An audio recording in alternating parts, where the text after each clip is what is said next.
Hey, Shalom, Kahla Yahweh, Bahasham, Yahweh Shai, Bahasham, Baha, Bahakadash. Double honors to the apostles of Great Millstone. Peace and blessings to Yakim pushing his word and truth and sincerity throughout the four corners of the earth. This is Amathia from the GMS Dallas, and wanted to go into a quick lesson. Lord willing, this will be edifying to the elect of Israel. All right, I wanted to go into Wikipedia.org. It says Columbia, personification. Columbia, also known as Lady Columbia or Miss Columbia, is a female national personification of the United States. It is also a historical name applied to the Americas and to the New World. As you see, this was a name that is brought forth to the United States, and it can, and this is the Lord that put in the spirit to have Esau bring forth the name of this and have Miss Columbia to be a representation, like I said, or a national personification of the United States. All right. You know what I'm saying? When you pull up national personification, it is an anthropomorphic personality personification of a state or the people it inhabited. It inhabits. It may appear in political cartoons or propaganda. Some personifications in the Western world often took the Latin name of the ancient Roman province. All right? The ancient Roman province. Ain't that something, right? That's going into what? That the fourth beast being revived again. When you read about it in Revelation 7, around the 7th and 7 and 8 verse, you know. As a matter of fact, I'll get that because it's like I say, this is modern day Rome. This is Rome 2.0. All right. So this horde that ride upon the beast, as we read about in Revelation 17, this is going to that horde. All right, which is America. This is Daniel 7, and I'm gonna just get right to it. Verse 8. It says, let me see here. Oh, 7. Let's go. Let's start it off. Verse 7. It says, and after this I saw in a night vision, and behold, a fourth beast, dreadful and terrible, all right, and strong exceedingly, and it had great iron teeth, all right, because it goes into what? That military might. They had a very powerful military, and when you look at America, it coincides with that, with they having what? Great powerful military. Keep going. It says, it devoured and brake in pieces and stamped the residue with the feet of it, and it was diverse from all the beasts that were before it, and it had 10 horns. And like you say, that those it was diverse. When you read that, they're going into diverse is going into what? The Senate, all right, which is just like America, because America take its governments and all these different type of government. They set it up just like the Romans did. The Romans did as well. Okay. And like I said, it had the 10 horns. All right. That goes into what? The 10 common market, those different vassal states. And we see America have vassal states as well. All right. So this is going into that fourth beast going into Rome. But then it goes into verse 8, which will tell you what America comes out of. It says, verse 8, and I considered the horns, and behold, there came among them another little horn. All right. That little horn is going to America. You have some people that would, you'll go into Daniel 8, and it says something about a little horn, but it goes into Antiochus, if I'm not mistaken. But this here goes into America. It said the little horn before him, before whom there were three of the first plucked up. Okay. And it says, behold, in this horn were eyes like the eyes of a man, and the mouth speaking great things. All right. So this is going into America.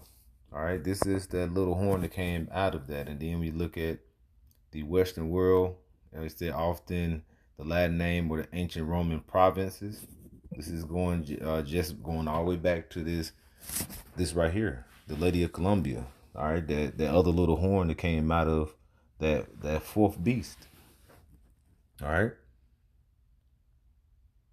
And it's the personification of America. All right. I'm going to keep reading on this Wikipedia. It says the association has given rise to the name of many American provinces, objects, institutions, and companies, including the District of Columbia, South Carolina, Columbia University, Hail Columbia, Columbia Rediviva, if I'm saying that correctly, and the Columbia River. Images of the Statue of Liberty, um, Liberty Enlightened the World, erected in 1886. All right, and we know that was showing the French alliance with America. Okay, the French alliance with America, going into how they became alliance, and they gave them what that Statue of Liberty, and they brought it over here to the Americas. All right, so let's keep going. Let's keep going here. And when you read, in matter of fact, uh, when we read that little horn, where in Revelations, I mean, I'm slacking, Daniel 7:8, it says three of the horns were plucked up. Okay, those three horns that were plucked up, it was, I think it was Spain, French, and the British, and Britain. Okay, so French was in there as well. And when you read about the Spain, French, and Britain, those are still Edomites. All right, let's keep going. It says, largely displaced personified Columbia as the female symbol of the United States by around 1920. And Lady Liberty was seen as both an aspect of Columbia and a rendition of the goddess of liberty. See, going all the way back to Rome, okay? Or Greek gods. Let me see here. Okay, let's read here. Liberty. The concept of liberty has frequently been represented by personifications, often loosely shown as a female classical goddess. Examples include Marianne, the national personification of the French Republic, and its value of liberté, égalité, fraternité, I'm saying it correctly, and the female liberty portrayed in artworks of the United States coins beginning in 1793, and many other depictions. These descend from the images of on ancient Roman coins and the Roman goddess Libertas. Okay, we can start right there. All right. So like this, you see how this goes hand to hand. We just read in Daniel 7:8, going into how Rome had that power and that might, and then that little horn rose again, and basically that fourth beast being risen again spiritually. This is going to this horde to ride upon that beast. All right. It says at the last sentence here, it says she is the central element of the logo of Hollywood film and the studio Columbia Pictures. Columbia is a Neo-Latin toponym used since the 1730s to refer to the 13 colonies that would form the United States. It originated from the name of the Genos explorer Christopher Columbus, and from the Latin ending "ia," common in the Latin names of countries. All right, paralleling Britannia, Gallia, and Zealandia, and others. You see her? So this is the whore that ride upon the beast. All right, this is modern day Rome. Okay, might well call it spiritually modern day Rome. This is Revelations 17. And it says verse 1. You see on the top it says the doom of Babylon. Then on the side of it in the NLT it says the great prostitute. So I'm going to read this in verse 1. It says, "And there came one of the seven angels which had the seven vials, and talked to me, saying unto me, Come hither."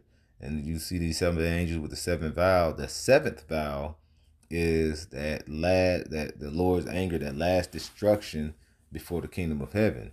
All right. 2 Ezra 6:9. For Esau the end of the world, and Jacob is the beginning of it that followeth. All right. And that's the one that's going to be set up to have that burning and fuel of fire, to read in Isaiah 9. And then after that, the coming of the heaven. So that seventh vial is going to show that completion of the destruction of Babylon the Great. Also in Isaiah 24, where the earth can be moved, I think the 24, earth can be moved to and for the drunkard. The whole world is going to feel this before the coming of the Lord. All right. But it's going to start with that great whore being judged, as it reads here. Back into Revelation 17 in the middle of verse 1. "I will show unto thee the judgment of the great whore that sitteth upon many waters." All right. Because everywhere America go, they set up their democracy, they set up embassies, and they take all the resources from these different countries. That's why these countries are going to be mad at this whore. All right. All right. For all the wrongdoing, all the Western antics and shit, philosophy they have brought forth to their people. And they're going to be mad, and they're going to come back and strike it, because the Lord is going to put the spirit on these other nations to hate this whore and retaliate on it. Verse 2. "With whom the kings of the earth have committed fornication, and the inhabitants of the earth have been made drunk with the wine of her fornication." All right, so the earth is drunken with this whore's wine. Okay? But we go down here, and it's going to tell you this woman is whore. In verse 18, it says, "And the woman thou sawest is that great city." So the woman that's riding upon this whore, okay, the woman that's riding upon this whore, I'm going to get this here. All right. The one with the lady, the national personification of the United States, the identifier, the personification of this whore. Okay, they're riding upon the beast. "Thou sawest is that great city." What great city is that? Virgin daughter of Babylon, who are to be destroyed. Babylon the Great. Okay, aka mystery daughter Babylon, aka United States. All right, so I'm going to read that again. Revelation 17:18. "And the woman which thou sawest is that great city which reigneth over the kings of the earth." All right. So DC, the District of Columbia. All right. This whore, this is who is the kings of the earth committing the fornication with. This whore right here, which is what? Personification of America, of the United States. And this is one that's going to be burned with fire. Okay. So I just wanted to kind of point that out. Lord willing, this was edifying. I'd like to give all glory, praise, and honor to Yahweh, Bahashem, Yahweh Shai, Bahashem Waha, Rachakadash. Double honors to the Apostle of Great Millstone. Peace and blessings to you, Aki, in pushing this word and truth and sincerity. Shalom.